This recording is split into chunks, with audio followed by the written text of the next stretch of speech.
চড়ক কাকে বলে জানেন? চৈত্র সংক্রান্তিতে কেন পুজো করা হয় চড়কের? 1485 সালে সুরানন্দ ঠাকুর নামে এক রাজা ছিলেন। তিনি প্রথম এই চড়ক পুজোর প্রচলন করেন বলে মনে করা হয়। সেই সময় থেকেই শৈব সম্প্রদায়ের মানুষজন এই উৎসব পালন করে আসছেন। চৈত্র সংক্রান্তিতে চড়ক পুজোর দিন একটি গাছের থামে আড়াআড়িভাবে বাঁশ বাঁধা হয় এবং তাতে লাগানো হয় দড়ি।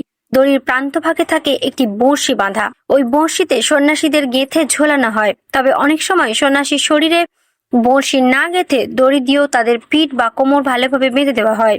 আর এই পুরো বিষয়টির জন্য যে গাছের থামটি ব্যবহার করা হয় তাকেই বলা হয় চড়ক গাছ।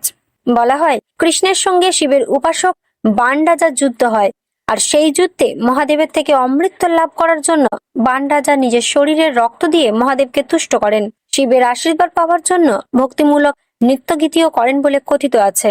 সেই সূত্র ধরেই চড়কের সময় শিবের পুজোর শুরু বলে মনে করা হয়।